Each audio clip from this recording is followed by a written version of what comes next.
All right, yo, welcome back to the Who's Right podcast, and we got a split of the Pirate series. Some things happen in this series, kind of questionable things, and then at the end of the show, we'll probably talk about Pizza All Star selection. But before we get to it, hey, like the video, subscribe to the channel, leave us your comments, let us know how you're feeling. Now we're kind of back to normal. The hot streak's over, but we're playing 500 ball right now. So before we get started, Victor, how you doing? I'm doing all right. I had a good 4th of July. We got to go out to the Nats game. That was the last time we talked to you guys then. It's been an eventful weekend. It's been hot outside where we live, and I'm sure all over the country. So surviving this heat with some baseball inside is a lot better. I wish I could have gone out to that ballpark in PNC Park because man, it looks like a beautiful ballpark. But that's on the bucket list to go out there one day. But there's a lot to talk about today, so let's get into it. Yeah. So let's just start breaking it down. On Friday, we probably had the best matchup of the series, even though Christian Scott, Mitch Keller wasn't a bad matchup as well. But we saw our first shot at Paul Skeens and Severino. Kind of matched them until he didn't. And Skeens didn't have his best stuff. We got on him early, but he kind of settled down and muscled through some innings, and then they broke out in in a big way that you had to get Torrance to finish out the game for us. Uh, but Yeah. uh, you know, Skeens is uh, so good, man. Skeens is so good. Just watching that guy pitch, even when he doesn't have his stuff, he still strikes out what 10 in that game or 8, go 7. Man, it's a pleasure to watch him pitch. And I said this about on the hitting side. I said this about about Aaron Judge. It's a pleasure to see him do what he does too. But it just sucks when it's against the Mets. No, absolutely. You never want to get blown out like that, but that's what the best pitchers do. They tough it out, and he's showing how tough he is from just being a rookie from just such a young age, and all the hype that he was getting, well deserved. So looking good. Our bats were quiet. Um, we didn't do much. I don't know what else to say about this game other than we didn't take advantage of getting the Skeens early, which you got to do with pitchers like that. You got to get to them when they give you the shot to get to them, knock them out of the game, and get to the bullpen. And we didn't take advantage. Instead, we had McNeil with the home run, and that was basically it with the offense. Hats off to Paul Skeens. And coming into the series, that's what we're looking for. A tough matchup. I was looking forward to seeing this matchup. I just wasn't looking forward to the end of this game. Yeah, it was such a frustrating game because it feels like, and I'm going to say this about probably every game that we've lost in the past week, but it felt like such a winnable game when we got ahead of Skeens and we had our ace on the mound with Severino. Or although you said that he's not our ace, and he really didn't look like our ace on Friday because he was giving up that long ball, man. It was such a frustrating start because we've seen him pitch so well, and against a team that doesn't have the offense they certainly broke out their bats in this series and showed us why if they get into the playoffs, they'll be an exciting team between O'Neal Cruz, between Brian Reynolds, and even Rowdy Tellez. These guys can mash, and they definitely showed it in that first game.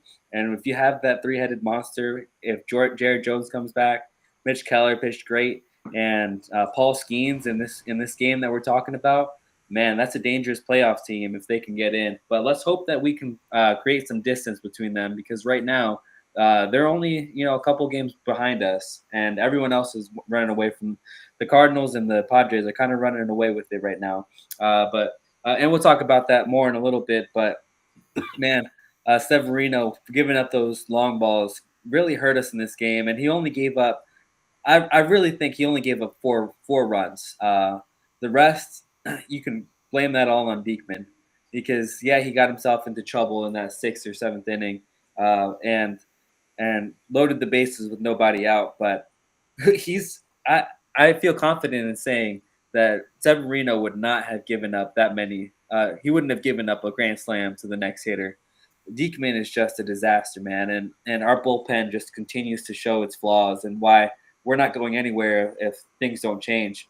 But um, and then from there, you just had everything tumbling down and letting the Pirates just run all over us and getting their momentum started. They broke a franchise record or MLB record in this game, and you just hate to see it when it's against the Mets. Once Dave Diekman gave up that grand slam, I honestly turned the game off. Yeah, yeah. I mean, Diekman. I'm not. I did the same thing, but Diekman is becoming a problem, and the question is, how long does the Stearns hold on to one of his signees and continue to give Diekman a shot? I know we don't have really any other lefties that can come up other than Danny Young. But at if Diekman is doing what he's doing, is it even worth even having a lefty if he's not getting anybody out? So uh, you know, I don't know how to measure that. I'm glad I don't have to make the decision because having Diekman out there does not help at all. Yeah, and right now we're desperate for a left-handed guy to be out there because it hurt us in game four in this last game when we had no one to go to. When I'm sure Carlos Mendoza would have loved to go to a Jake Diekman, go to a lefty in that situation. Instead, you give it to the rookie and unfortunately ruin his MLB debut. Let's hope that that's not the case and that he can continue to bounce back. But you mentioned that we don't have a lefty, and it's interesting because the Mets just picked up a lefty from the Dodgers for cash considerations, and this is a guy that's been in the major leagues for a little bit, but he's a young guy. He's he's a lefty. He doesn't have the best stuff, but if he can be a lefty in our bullpen, that's what we need because Danny Young obviously showed us that he doesn't isn't ready for the major leagues. Jake Diekman continues to show that he's a problem in this bullpen, and he needs to be out of here sooner rather than later. And it just continues to show how much that Brooks Raley injury has hurt us because we need somebody to keep us afloat right now. Because right now we're treading water. Yeah, no, absolutely, absolutely, and that's who knows if that's a solution, but let's move on to a happier game. Game two, come on, let's talk about it. Game two, we got Edwin Diaz back, and our bats did a little bit better, right? I was kind of surprised that Mendoza took out Peterson as early as he did, 4 in the third. Obviously it worked out, but could Peterson be the lefty out of the bullpen? The fact that he was taken out so early, could he be? At the end of the day, we do have a lot of lefties in our starting rotation, more than probably we should. Between Minaya, Quintana, and Peterson, and who knows? Maybe the strategy is that Peterson goes into the bullpen, becomes that lefty, and becomes the guy that we need as a lefty coming into the bullpen and slide in Senga. Senga should be back in a couple weeks. Maybe Budo takes that spot once we need the 6-man rotation, and Peterson is the one that goes into the bullpen. Or maybe a Lucchesi. I honestly don't understand. Why we don't have a Lucchesi up here as our left-handed guy. So, Yeah, we really need to just get creative with this one. We have an abundance of starting pitching, and it's something that we talked about last time we were here to sit down, where we thought Tyler McGill was the one that was going to go into the bullpen, but it turns out that he's just pitching. He's starting pitching down in Syracuse, and I can't say he's doing it too well because he still has the wild pitches, and that's definitely not somebody that you want to see in your pen. But and it really stinks because we hope that Tyler McGill can figure it out because we know that he can have some nasty stuff. But Joey Lucchesi is another lefty that we'd love to get up here to have this experiment. Obviously, Jose Budo in this got the win in this one, and he's looked great from his transition just in the two starts that, or in the two appearances that he's had in the bullpen, to be able to give us length, to give us 1.2 innings in this one and two most of the time. And just like Adrian Hauser, these guys can be guys that can finish off games. Even if it's like a tight game, then I don't see that happening. But if it's a blown out game where we want someone to finish off a game, whether we're winning or losing, then that's so valuable to have in your bullpen. And if they're able to pitch well in those high leverage situations, that's even a that's a bonus as well. But it was great to have Edwin Diaz back in this one. It felt like we had our groove back. We had our rhythm and rhyme back, where we had Garrett Nunez and DH consecutive innings, and that seemed like the recipe for success. Obviously, we would have loved the for David Peterson to pitch into those guys, but for Budo to carry on to them, that was good to see. But last thing on David Peterson, I think he's been pitching so well that I would hate to see him move over to the bullpen. I think he has starter stuff. He's been able to last a long time. Like you said, it was head scratching why David or Carlos Mendoza pulled him so early after only 87 pitches. I thought he was going to be at least able to get through that fifth inning, but at the end of the day, you can't get up that high. You have to be able to get your pitch count down. But I love the fact that he's able to get himself out of trouble, and I think he's a valuable starting pitcher. So if it is the case that these guys are battling out for a starting position with Manaya, Quintana, and Peterson, it's a tight race because all these guys have been pitching really well out into the stretch. Yeah, no, for sure. And who knows? And on the offensive side, we got Torrens. Well, actually, the bottom of the lineup, but Torrens giving us starting us off. What a find that is by Stearns. Probably a little Mendoza as well because Mendoza knows him well from the Yankee organization, and the Yankees must be killing themselves right now the way Torrens is playing, giving him up. Glad to see it, huh? Especially with how bad they're playing. Yeah, no, absolutely. But the bottom of the lineup, you had Iglesias and Bader contribute as well. Obviously the Torrens had the big bat, big 3-run double, and basically won us the game. And maybe kind of what going back to the pitching side, and maybe this is what we're going to see in the future is Garrett Nunez Diaz as far as 7, 8, and 9 on the A days, right? Obviously we'll get into Nunez a little bit. He might not be quite ready to go back-to-back games yet, but let's as a matter of fact, let's go right into it. Game 3. Lindor starting it off again. He's been such a, I don't want to toot my own horn, but I've been saying he needed to go back to lead off, and him leading off and start, I think he just has a different mindset being the leadoff hitter. He's not trying to, be that run producer in his head.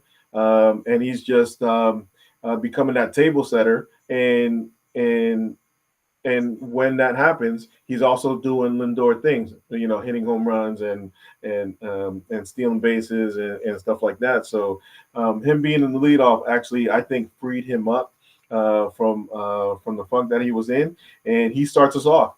And then Nimmo, perfect two hitter, drives them in with a double. And so, that's a beautiful thing. Then we get into kind of a back and forth kind of a game. Nunez, like we talked about, like I mentioned earlier, going back to back for the first time, and he might not be quite ready. I wouldn't give up on that just yet, but he might need a couple more low leverage situations to go back to back before we put him back to back on high leverage situations.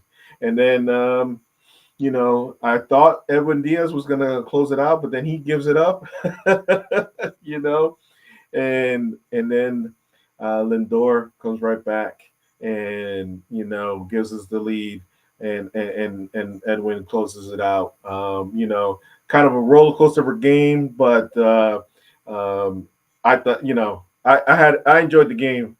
Stressed me out, but I enjoyed it. Yeah, I was actually enjoying river time at a local spot where I went out with some friends and didn't get to watch the game, and they had no connection out there, so I was refreshing the game day app, well, or the MLB app on game day, and just trying to figure out what happened.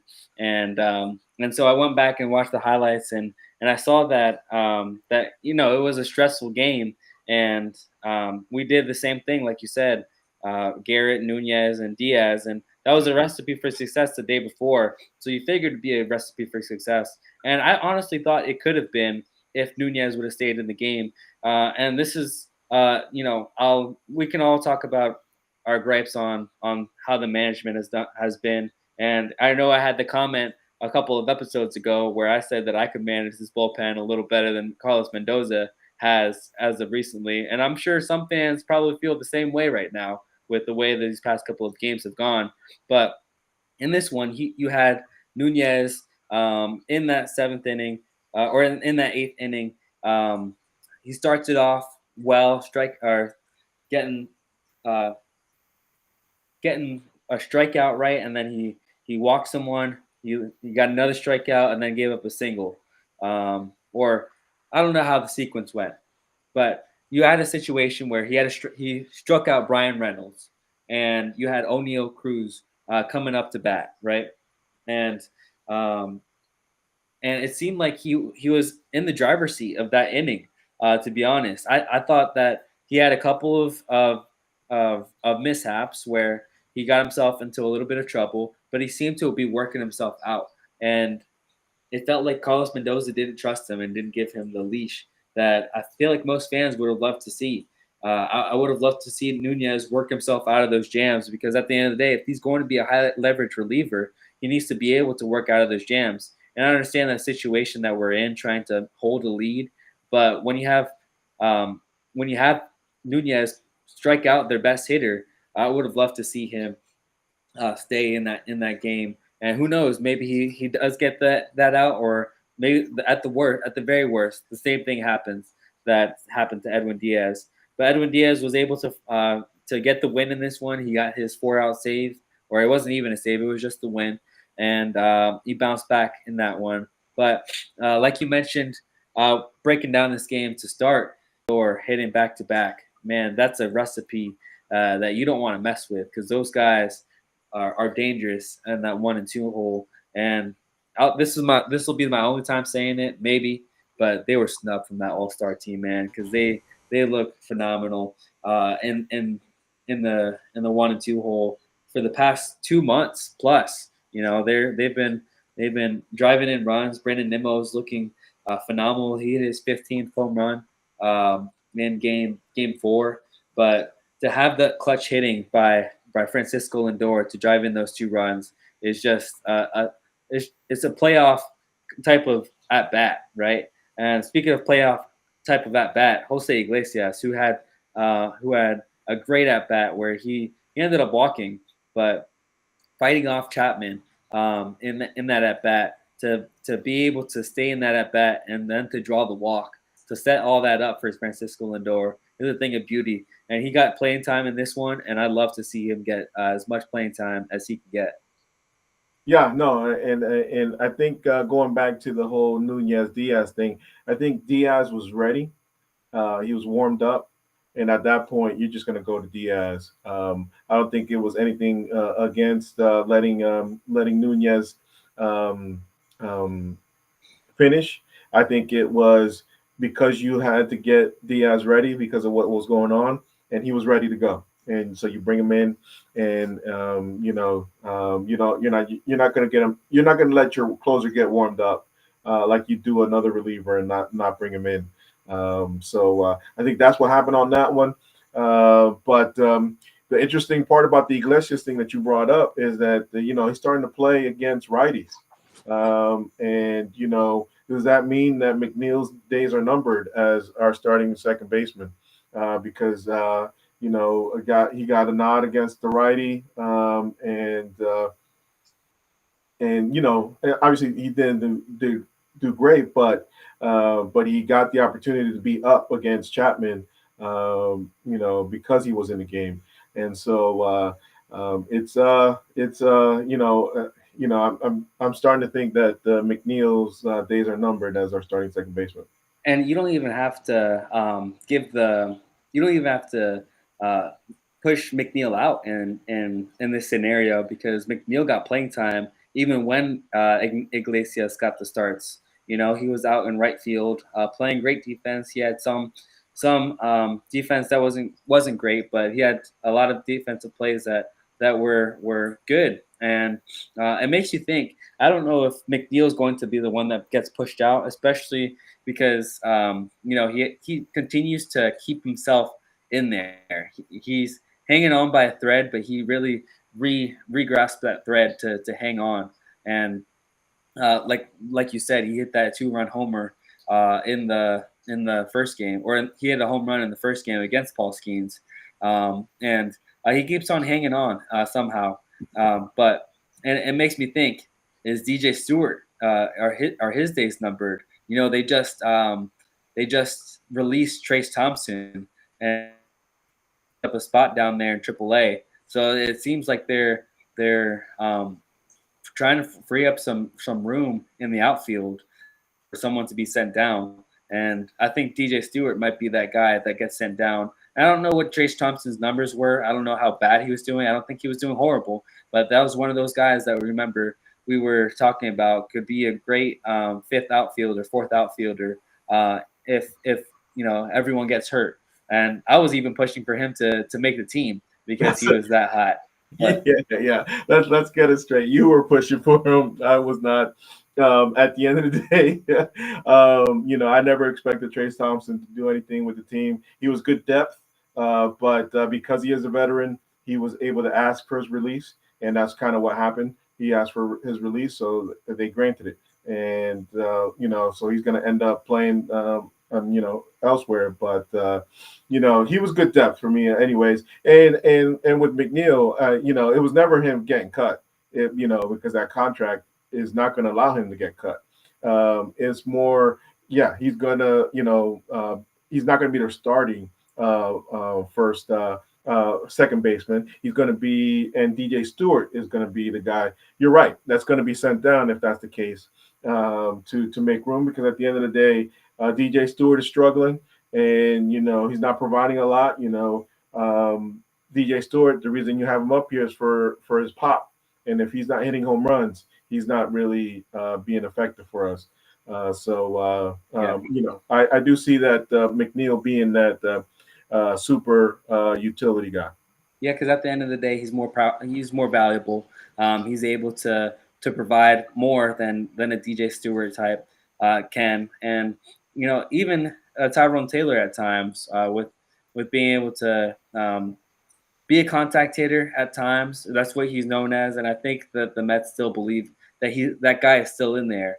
But Yuki in the chat has mentioned that the bats have gone cold, and so I'll talk about a bat that's gone cold, other than Pete Alonso. is because Pete Alonso stayed lukewarm, but JD Martinez, it seems like he's gotten really cold, and it's great that he's surrounded by boppers and is able to kind of blend into all of that. But man, it really shows because, like Yuki said, June was a great month, and that's when he was the hottest. And so I wonder how much of that success was due to JD Martinez being as successful as he was, and now that he's not, is that an issue of JD Martinez going cold? Does the rest of the team suffer? Well, and and that's we'll get into that with our concerns because I do have an opinion about that. So let's finish off this recap. Um, um, Game four. What can you do? Mitch Keller pitched a great game, right? There's nothing around it. Mitch Keller went. How many innings did he go? He went. 8 innings, yeah, 8 innings of 2 run earned ball. He Yeah, only gave up, a few hits, um, one walk. No walks actually.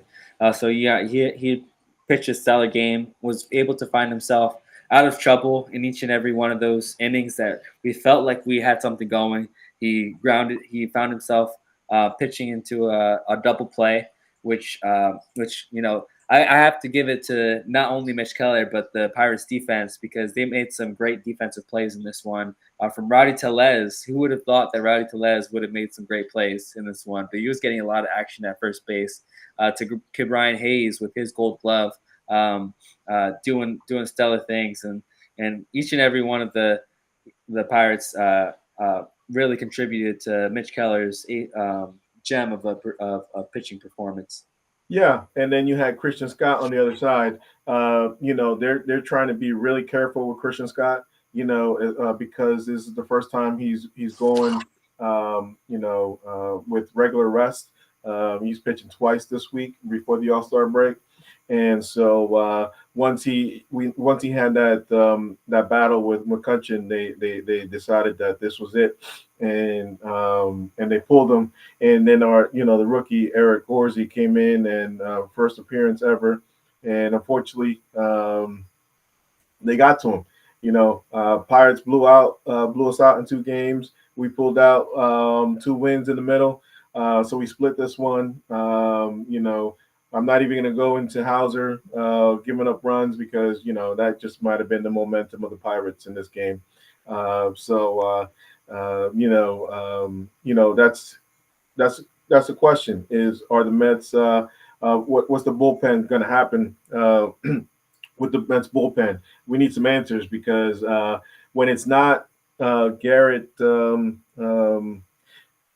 Garrett, Nunez, and Diaz, who's going to be our quote unquote B squad to go out there. Obviously, Ottavino looked like was going to be our de facto closer because Diaz was not going to be going 3 days in a row. So they were trying to save him for the end of the game. But between Diekman, Hauser, Budo, it looks good, but I don't know how because he's a starter. I don't know how they're treating him. Why wasn't he the first guy out in this game other than Orzi? Who knows? We don't know all the ins and out on the what's going on the other side. We just know that Orzi didn't have it and Hauser didn't have it today to keep us in the game. Yeah, so I'm gonna do a thing, and I don't know how the fans are gonna react because I feel like there are half fans that are agreeing with me on one side, and half fans that are probably thinking something else. So I'm gonna speak to both of them in this one, and it has to do with Carlos Mendoza and his decisions on the bullpen, and it's hard to blame a manager for players' lack of performance, and that's what happened in this one, and that's what's been happening for the past several weeks now because Carlos Mendoza has his back against the wall, and he only has 3 valuable closers where he uses to get each and every where he tries to guarantee a win, and and that's a problem when you don't have a B squad like you said, and so it stinks that you had to go to the rookie in this one, and honestly, I didn't feel like he should have gone to the rookie uh, in this one, but. let me give him the benefit of the doubt and say that he had his back against the wall and there was nothing that he could do. And to preface or to kind of back that up, and the reason why he brought Christian Scott out in this game, we saw him pitch 99 pitches the start before and give up a 3-run homer that lost us the game essentially. And I'm sure once he got finished with that game, he was getting ringed out and yelled at for keeping rookie in there for as long as he did, getting his pitch count up there for as much as he did, because I'm sure that there was already a pitch limit on him as well. And maybe Carlos Mendoza felt like he wanted to get his rookie out there to see what he's got and to be able to get that stuff. But I'm sure that he got yelled at the end of that game, and it affected the decision in this one to kind of save his back from the front office and not get yelled at. So that's my fan theory. I'm not sure if it's right. I'm not sure if it's wrong. You guys can say what you guys can believe what you want, but at the end of the day, I feel like you don't put a rookie against their best part of the lineup. You don't put them against their best hitter in Brian Reynolds when you have O'Neal Cruz behind him, then Rowdy Tellez, and then those are those are the three guys that you have to worry about on this Pirates roster, and those are the guys that you fed Eric Orsi to, and I don't feel like it was a great decision to do that. And here's why. I understand the game plan is to use Adam Ottavino in those later innings to try to pitch for later, but Carlos Mendoza is kind of in this identity crisis as a manager right now. We've seen him use his best guys before at the beginning of games where he's used Reed Garrett in the seventh inning, and I'm sure that he loves Reed Garrett more than he likes Daniel Nunez. So we've seen him do that before, but then you see him in this game go and pitch for later and have Eric Orsi try to pitch this one. Throw Adam Ottavino in there, throw the veteran that has that better experience, or even better yet, if you're planning to go to Hauser, use Hauser to begin with. You're in the sixth inning here, and you have a guy that can go 3 innings plus, where you've seen him do that before if he's efficient. But when you put him in a situation where he's already has his back against the wall, the momentum's already riding on their side, then that doesn't help Hauser's case at all. And he's looked human in his past couple of appearances where he's given up the home run ball and he's given up some hits, but he's still an effective reliever. And I would have much rather see him in that spot. And then at the end of the day, if he gets the outs that he needs to from Reynolds to Tellez, then you can go to Eric Orsi to get that bottom of the lineup and give him those easier outs for his major league debut, because it's just so frustrating to see what happened to him. But it is baseball, and sometimes managers have to make tough decisions. Well, I would disagree with you with the Ottavino thing. If he's the closer for the game, he's not coming in the sixth inning. That's just not going to happen. Because who would you have close the game if you need a closer? And it's the sixth inning. It's not like it was the eighth inning or the seventh inning. I would say the eighth inning, because maybe you use them in the inning earlier, but not in the sixth inning. This is where not having that lefty, because what you mentioned were 3 lefties, Reynolds. Reynolds, I think, is a switch hitter, but Reynolds, O'Neal, and Tellez were, that's where you needed a lefty, and that's where not having Diekman, come out kind of hurts. I think the strategy, to be honest with you, was to have Orsi finish out the inning. And bring in Hauser to pitch 2 innings, the seventh and eighth. Depending on how the game pans out. But I think that was the idea, and unfortunately, Orsi didn't live up to the challenge. At the end of the day, it is the sixth inning. You got to be able to pitch to guys like that. But the reason we were in that position was because he didn't want to go to Diekman. and I truly believe that Diekman was really the problem on this game. So what's the you have to do something with Diekman. He can't just be a spot taken up in this rotation. And as we move on to our concerns and talk about some things that we're worried about, obviously the bullpen is one of them. And one of the solutions is to get Diekman out of there, just taking up space because he's really that's what he's doing. He's taking up space and costing us a lot of games. And you can even say Phantom Diekman cost us game 4 in this one because, like you said, we weren't able to go to him. Maybe you go to a Danny Young, maybe you go to a Gage, like we talked about before. But you need to have somebody that you can go to and not have Diekman just taking up space, you know. And so our A side is great. Nunez, Reed, Garrett, and Diaz are all great pitchers that I feel like we can win games with if we have our starting pitchers go length. And that's one of the great things that happened in this series is most all of our starting pitchers were able to go at least 6 or 7 innings, except Christian Scott because he was on an innings limit. But if he wasn't, then he would have gone 6 or 7 innings. And Peterson. Oh, I forgot about Peterson. But you had 2 starters in that one because you had Peterson and Budo.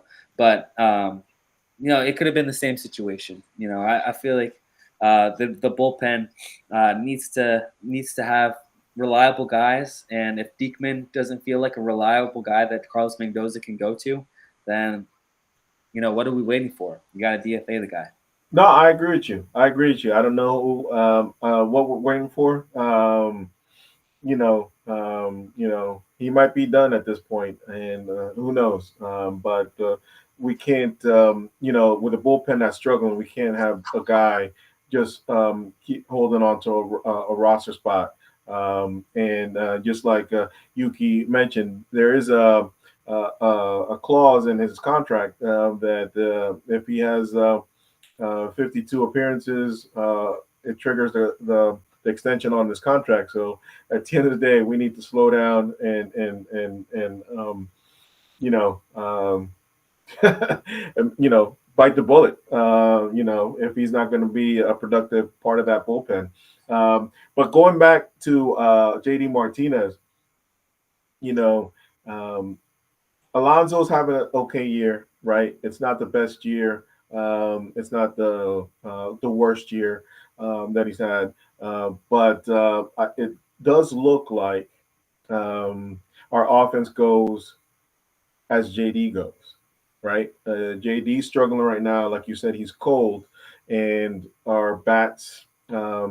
Not that they're cold because obviously you have Nimmo um, and Lindor producing, and then you guys sporadically Alvarez, Vientos, and all those guys producing. They're not on their hot streak, but they're producing, and but when you have JD and Alonso not doing being consistent, at least one of those guys being consistent, um, um, it kind of hurts the offense, and it kind of um, slows down the offense when those guys aren't hitting. Yeah, it makes a hole in the lineup because we got JD Martinez to create insurance for Pete Alonso so that if he does go cold, we have JD Martinez that is keeping the Mets afloat. But when you have your 3 and 4 hitters not doing anything offensively, and giving a little more credit to Pete, he has been able to provide a little bit of offense by getting his singles and doubles at times, but he's lacked the power, which is really what we need Pete Alonso to do, is to provide that power. He only has 18 home runs on the season, at a 750 something OPS, and that's honestly not going to cut it for a guy that we've relied on so much in the past. And so you can play. I think you can point your blame at either one of those two. You can point it at JD Martinez, or you can point it at Pete Alonso. I think a lot of people want to point it at Pete Alonso more because there's so much pressure on him, because he's made the All-Star team, because he's been in the past the best power hitter in baseball, and he's just been average this year. And so less people have had their focus on JD Martinez when he goes cold because he's had a great season so far.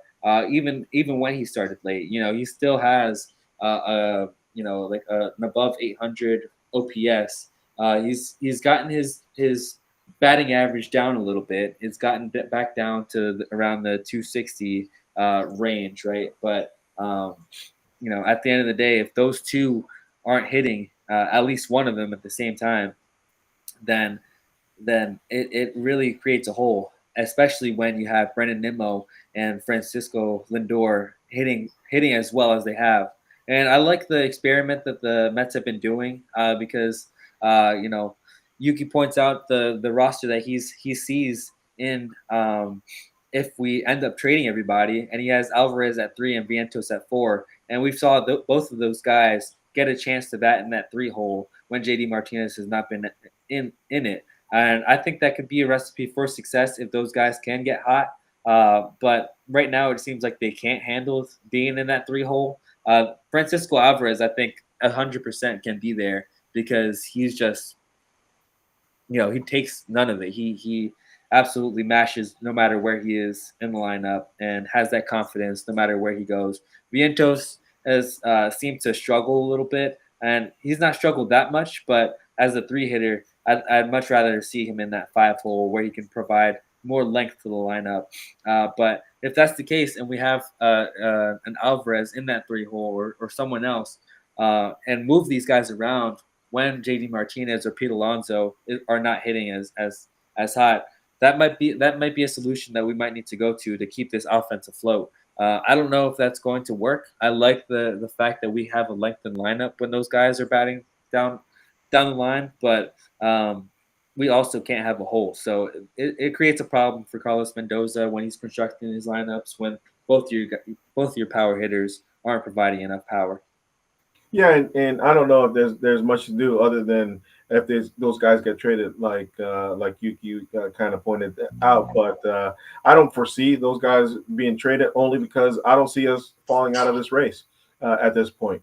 We got to go into a deep slump to fall out of this race, and I don't foresee that happening. Nor do I want that to happen because I actually want to see the team win, and if the team wins, you're going to keep those guys regardless. So I don't see the lineup changing. I just and I don't blame those guys because it's baseball. You're going to have your ebbs and flows. You're a little bit concerned with Alonso, obviously, but JD has shown that for a stretch he can carry this offense. You know what I mean? So I'm not too worried about JD. I think it's just the ebbs and flows of the baseball season, and he'll kick it back in gear. I just wanted to point out that it does look like our offense, being as hot as it was because JD was hot. Yeah, yeah, and it ebbs and flows with JD.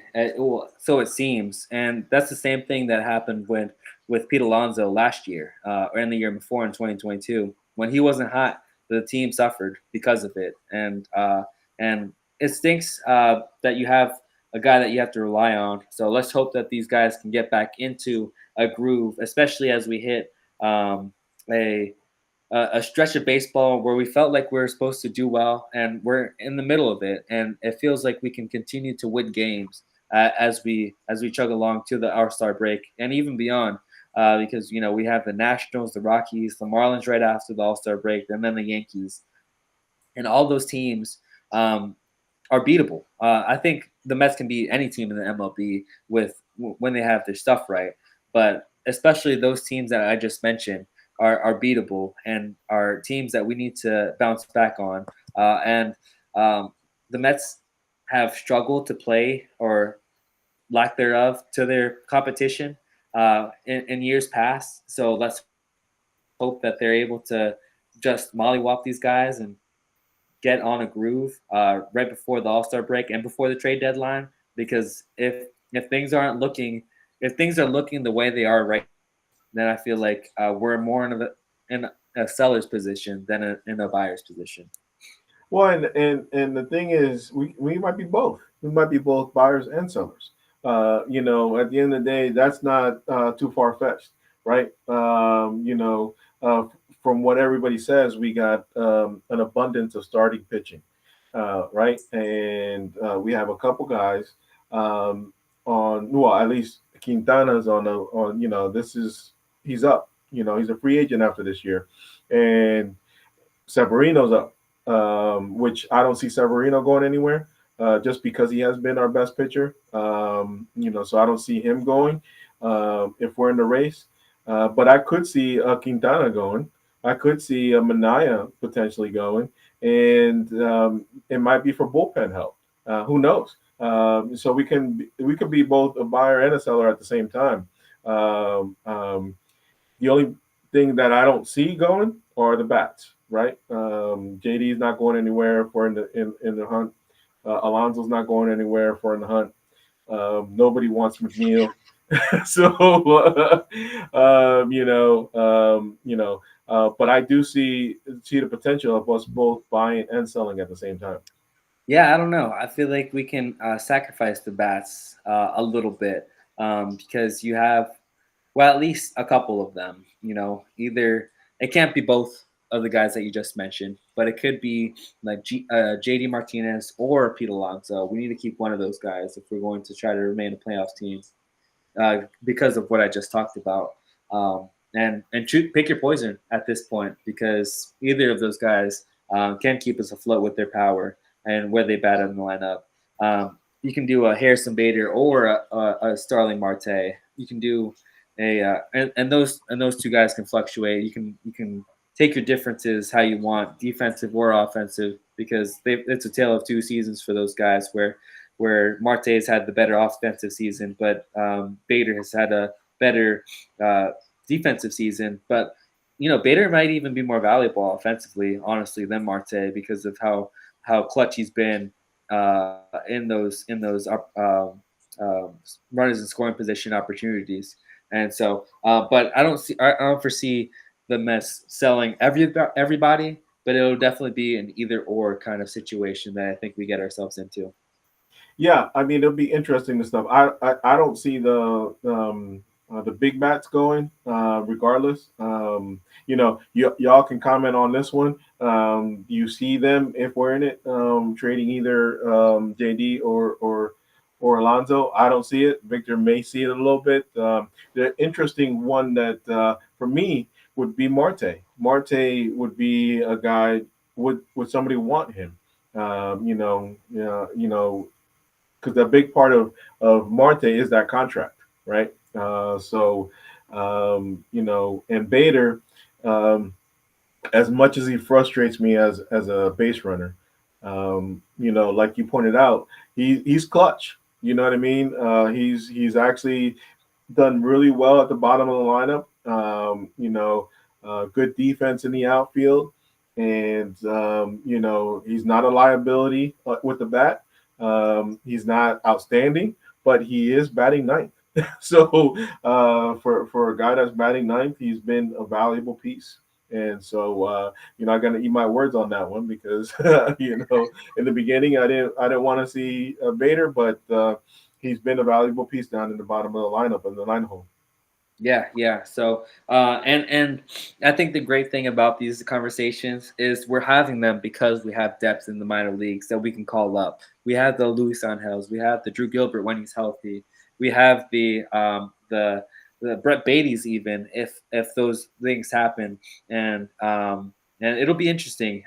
We definitely don't want to see too many of those top prospects go, but if we need to and we see ourselves in the playoff push, then I'm sure that we'll see at least one of them to create a little bit of movement in that minor leagues. Because right now, with the way things are, it's a bit of a it's a bit clogged to say the least, and we need to get things moving for these guys to develop the way that they want to. No, for sure, for sure. So we'll continue to talk about it, but let's get into the next series. Let's start previewing it, and tomorrow we're gonna see Jake Irving. So um, you know Washington's coming into town, and can we hit Jake Irving this time? Can we do something about that? Him and Quintana are matching up again tomorrow, and let's get some hits going. I know he's having a great season, but at the end of the day, the Mets have been stepping up when the top pitchers have been, at least recently, anyways. And so let's get to Jake Irving this time. On Wednesday, we got Corbin and Severino. I mean, come on, guys. you know, It we, could go either go really good, well, or it could go really bad with Severino's last start. yeah, I know. I think it's going to be going well. The question is, are we going to handle Corbin the way we're supposed to, or are we going to go silent and have Corbin? Anyways, I'm not even going to go there. But and then to finish out the series, we got Mackenzie Gore and Peterson, two lefties going at it, and Mackenzie Gore. The first time we saw him, we hit him. Last time we saw him, he silenced us. Let's get back to hitting him like the first time we saw him. So let's get back to it. In a winnable series. I'm not gonna say sweep the series, even though we can. But let's take 2 out of 3 in this series, and let's get back to 500. Yeah, Francisco Lindor revenge game. Let's get him. I think he's going to have a. I'm getting ahead of myself here, but I think he's going to have a vendetta against this Washington Nationals team because you had C.J. Abrams make the All Star team over him, and I know that's their lone All Star, so politics and all that, but we can see Lindor kind of have a vendetta against this Nationals team because a CJ Abrams stole his spot. But I'm excited for that Thursday game, Peterson versus Gore. I think that's going to be the ace-off of the series. Both of those guys pitched really well in the last starts, and as long as they have their control well, then they both can go long in games. Irvin, I think we can get to him. I think that last game was a fluke. We were asleep still. We were still trying to wake up. It was hot. We were both at that game. And it was 102 degrees, it felt like. And so the sun was beating in the middle of the day. I think it helps that we're in New York this time and we're playing a night game. And so I think that that can help the bats wake up a little bit. But Quintana has had a good start his last time up. And he's done a teeter totter where he's done one good, one bad in the past. So let's hope that he can continue the good things in this one. And our boy Sevi needs to pitch ace like because he's the one guy in this series that we expect to win from pitching against Patrick Corbin, who is only has one win on the season. Yeah, no, absolutely. And we're going to see a different team. They made a bunch of moves. It's not going to be the same team. It's almost half the team is different. Not half the team, a quarter of the team is different. And so, I don't know if the Nationals are, waving the white flag or this is going to propel them to do something later. But this is a team that we should be, you know, um, kind of beating up on, to be honest with you. And y'all can be the way Yuki is saying. If they don't sweep, they don't understand why the Mets can't sweep in this game. And so I agree with you. I'm gonna be a little bit conservative and go to 2 out of 3. But it's one of those things where we should be able to sweep, and then going into the Colorado, we should finish this. These last 6 games at least 4-2, if not 6-0. And go into the All Star break a game over 500. So let's hope for that. But I'm gonna let you go first since you already picked them. I'm gonna let you go and who's your Mets standout of the series? Yeah, I already said Francisco Lindor has a vendetta against the Nationals. He's upset. You could see it in his face when he didn't get selected to the All Star team. He's been snubbed uh, his entire tenure as a Met.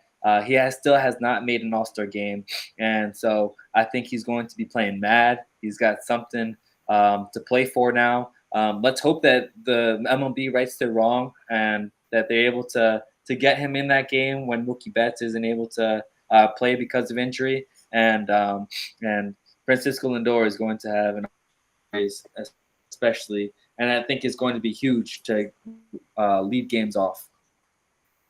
Yeah, and I do agree with you that I don't know if he's going to have a vendetta or not, but I do think he's going to stay hot. So I do think he's going to keep going and continue to do what he's doing.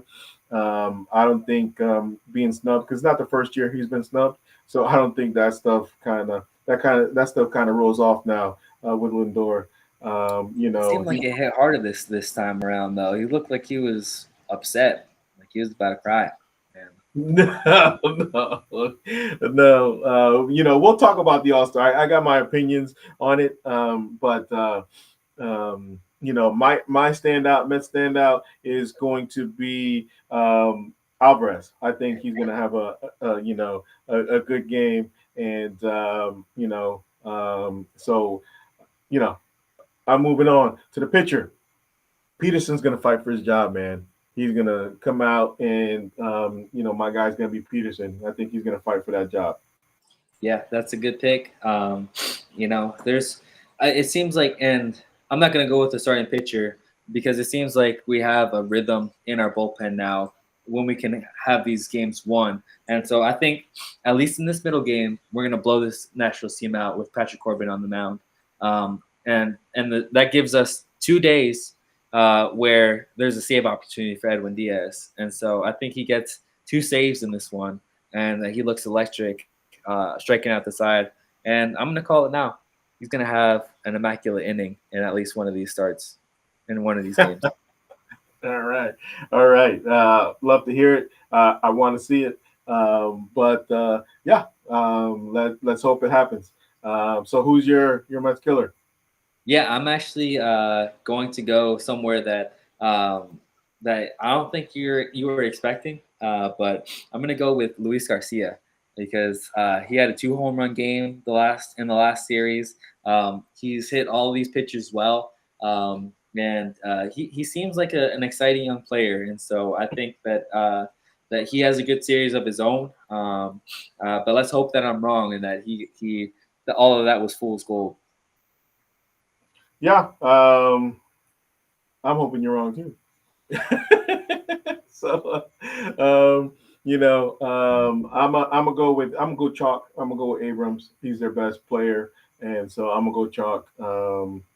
And just leave it there. Not gonna go too far. Yuki's got Bader as the standout, hitting standout, and Quintana is going to have himself a game against Irving for Yuki. Let's. I'm surprised that none of us chose James Wood, not even Yuki. No, I still think he's going to go through some growing pains. I do believe that he has a bright future, but not yet, not yet. Yeah, fair. Yeah. So let's get into it. Let's get into the All Star game. You've been kind of chirping about it the whole pod, and and so let's get into it. I had mixed feelings, to be honest with you, because the one year that I don't think Pete deserved to be an All Star was this year. Arizona, Christian Walker is having a better year than Pete, and this was all political. To be honest with you, that's how I feel. This is all about him being in the home run derby. Like we mentioned, we had Nimmo and Lindor being guys that are better candidates for All Star, and most likely will get corrected with all the injuries that are happening. But you know, at that point, you're getting in because of injury. And I know it's still an All Star, but still, this is when it matters when you get selected, not as a replacement, but when you get selected is when it matters. And I love Pete. I want to see Pete do well, but I do think that that was all political and not a well-deserving selection for Pete. Yeah, it's frustrating because the MLB is making us all hate Pete Alonso for getting selected to the All Star game because we're all talking about how he doesn't deserve it and how Brendan Nimmo and Lindor were snubbed, and both can be true. But we should feel happy for Pete. We should be ecstatic that he gets four out of five All Star selections in his career as a Met. And shout out to Ryan Finkelstein from Locked On Mets because listening to a podcast that he did a couple of days ago, he talked about that and how it was political, like you said, for him to join the home run derby, and that they wanted him to join the home run derby, and he said that he'll join the home run derby if he gets selected to the All Star game. And so a day later, then you have Pete Alonso selected, and it stinks because there are so many repercussions to it. I don't think he's having a great season. This is the one year that we feel like he didn't deserve to be an All Star, and it stinks because we would have loved to see Brandon Nimmo or Francisco Lindor be an All Star. If either one of those are an All Star and Pete's not, then we're not having a discussion and we're not bashing on Pete like we are. At the end of the day, Pete's a great player, and I think that he's going to have a great second half of the season. And I think he'll break out in a big way, and hopefully he'll be able to build up his final year heading into free agency because he desperately needs to if he wants to get the money that he wants to get paid. But like Yuki said, this might be a good piece for him to at least use as leverage for getting a big contract to say that he's been a four-time All-Star. And so it stinks.